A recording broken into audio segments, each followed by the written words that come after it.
करके एक गुजारिश करके आज मैं एक पोजीशन से आज एक पोजीशन में हूं बोलते मेरे को ఇంత స్ఫూర్తిదాయకమైనటువంటి విలువలతో కూడిన జీవితాన్ని ఇచ్చింది నాకు నా చదువు. నన్ను ఈ స్థాయిలో నిలబెట్టింది నా చదువు. అయిపోయింది, స్నేహితులు దూరం పెట్టారు, నా అనుకున్న వాళ్ళు ముఖం పెదవిర్చారు, నేను చేసుకోవాలనుకున్న అమ్మాయి కూడా దూరం అయిపోయింది. అంతా నిర్మానుష్యం. 10 నిమిషాలు కరెంటు పోతేనే మనం ఇంట్లో ఉండలేం. 15 సంవత్సరాల నుంచి నరకాన్ని చూస్తున్నాం. నా జీవితం అయిపోయింది అనుకున్న క్షణంలో నన్ను ఇంత ఉన్నతమైన స్థాయిలో పెట్టింది నా చదువు. ఇందాక సార్ చెప్పారు ఆడవారి గురించి, వారి గొప్పతనం గురించి. నేను మాత్రం నా భార్య గురించి చెప్తాను. ఇప్పటికి కూడా తన యొక్క గొప్పతనాన్ని నేను శిరస్సు వచ్చి పాదాభివందనం చేస్తాను. నన్ను చూడకుండా, నా ఫోటో చూడకుండా, నాకు ఇలాంటి ఉద్యోగాలు లేకుండా నన్ను చేసుకుంది నా భార్య. ఈరోజు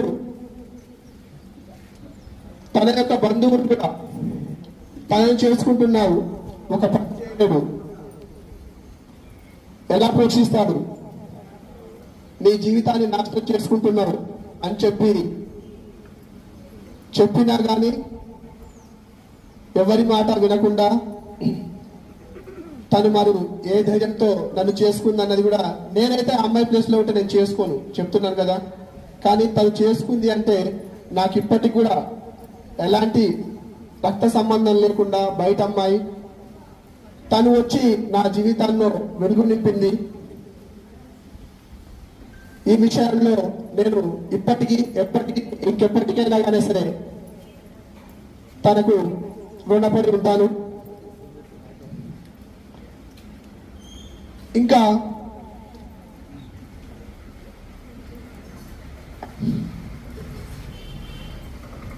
ఎంతో విధి విధానమైనటువంటి అంశాలను కూడా నేను పాఠశాలలో బోధిస్తూ పిల్లల విషయంలో, వాళ్ళ ప్రవర్తన విషయంలో, వాళ్ళ విధి విధాన విషయంలో, పాఠ్యాంశాలలో నేను అంశాలే కాకుండా జీవితంలో ఏ విధంగా సక్సెస్ అవ్వాలి, జీవితంలో కష్టాలు ఏ విధంగా వస్తాయి, వాటిని మనం ఏ విధంగా ఎదుర్కోవాలి అన్న విధానం మీద కూడా చక్కటి